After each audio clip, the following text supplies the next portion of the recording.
تعتبر المرأة في المجتمع حرة، لكن واش نقصد بالحرية؟ المرأة تقدر تلبس كل الألوان لكن الرجل لا. المرأة تقدر تلبس روبات مسراويل وحتى لباس ذكوري لكن الرجل لا. المرأة تقدر تهتم بشعرها لكن الرجل لا. المرأة قادرة تستعمل سكين كير بصح الرجل لا. المرأة تقدر ترقص تغني تحب ترسم والفن بصح الراجل لا. والاهم المراه تقدر تبكي وتحزن وحتى تروح على طبيب نفسي لكن الراجل لا. كأن الرجل نخلق فقط للخدمه وتنبير، ذاك الضغط راح يولد انفجار، والانفجار راح يكون حسب النظام الدوله. في دول علمانيه الراجل يقدر يخرجها طاي ويلبس جيبات ويدير مكياج عادي، في هذه الحاله ما راح يعتبر نفسه انثى لكن يعتبر نفسه حر مثل الانثى. لكن في المجتمع العربي هذا الشيء مستحيل، مجتمع مزير بزاف على الراجل، من صغره مربينا انه يقتل الجانب الانثوي اللي فيه. تلبس وردي ما تلبس ابيض، خدم ما راكش راجل، على درس ريحه، على لبس الورد، على راك تغسل وجهك، على راك تبكي، علاش راك حزين، بزاف وبزاف نزير عليه. لكن لما العربي ما يقدرش يدير كيما الامريكي راح يكبت داك الشيء ويولي الضغط الداخلي، وداك الضغط واش ولد انفجار على من؟ على اللي عندها الحريه.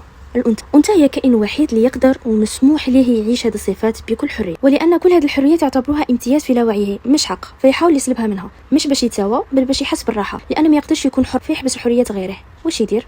يقول لك ما تخدميش، ما تروحيش الجامعه، ما تلبسيش، ما تروحيش بحر، صوت المراه عوره، ما ديريش الريحه، ما تلبسيش هاك، ما تبينيش وجهك، قعدي في الدار مكياج منه. ما يديش هكا لانه يخاف عليك بل تمثلين الشيء اللي ما يقدرش يعيشه هو. المجتمع يقمع الجانب الانثوي من الرجل، او بمصطلح العلمي انيما. كل انسان في جزء انثوي يسموه في علم النفس انيما. رجل عربي يتعلم يقتل هذا الجزء، الحساسيه، الرقه، احتياج، ضعف، الرحمه، حنيه، مشاعر والاهتمام والحمايه، وهذا ما يخلق رجوله سامه. رجوله سامه هذا مصطلح في علم النفس والاجتماع يصف الضغط المجتمعي الذي يمنع الذكر من تعبير عن مشاعره. دراسه مشهوره من American Psychological Association أكدت أن الضغط على الذكور ليكون أقوياء قساة ومتحكمين يؤدي إلى اضطرابات نفسية وسلوكية. اضطرابات مثل أولا كما قلنا سابقا قمع حرية المرأة، ثانيا لوم المرأة، اتهام أنثى عند كل أزمة، إذا صار إحصار بسبب التبرج، فساد المجتمع بسبب الأمهات، ما يخدمش لأن النساء دولة بلاصة، ما تزوجش لأن فاسدات راهم برا بزاف، تغتصب لأنها متبرجة، تنكتل لأنها خرجت من الدار، نخونها لأنها ماشي متهالية فيها وفي روحها، ولدها يخرج طريق لأنها مرباتاش، جابت بنت مشي ولد هي السبب، صرات حادث هي السبب. بطبيعة الحال يلومها لأنها هدف سهل، ما يقدرش يلوم النظام أو نفسه. ثالثا استغلال المرأة كمسكن رجولته، يحجبها أو جلببها باش يقولوا على صحابه بلي راجل، يدي خدامه ويحبسها خدمه باش يقولوا على صحابه بلي راجل، يقضي مرته برا وما يقيمهاش ويمشيها كأنها خادمه باش يقولوا على صحابه بلي راجل، حتى إذا يخونها عادي باش ما يبينش بلي يحب مرته وصحابه يقولوا عليه مشي.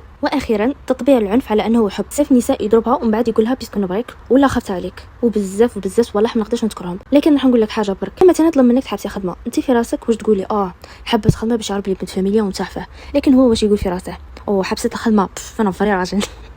ورسالتي ليك انت يا انت، راجل ضعيف وراجل قوي قادر في زوج يطلبوا منك تحجبي او تقعدي في الدار او يطلب منك الخضوع، لكن الفرق بينهم هو الضعيف كي يوصل لهدفه انه يبان راجل قدام المجتمع خلاص ينساك ويبلع عليك في الدار وما يهتمش بيك لان اصلا ما يبغيكش. لكن الراجل اللي يبغيك صح راح يكمل يهتم ليك، لانه حتى اذا خلى في قلبك حاجه راح يجي خوف انك راح تروحي وتخليه او تكرهيه. تمحرزي روحك غايه، ماشي اي واحد يطلب منك تتحجبي ولا اي حاجه يعني يبغيك، ومشي اي واحد يطلب منك تتحجبي ولا الخضوع يعني حاب يسيطر عليك من باب الرجوله الضعيفه، يعني ممكن يبغيك. واش هي المراه الحره عند الذكر؟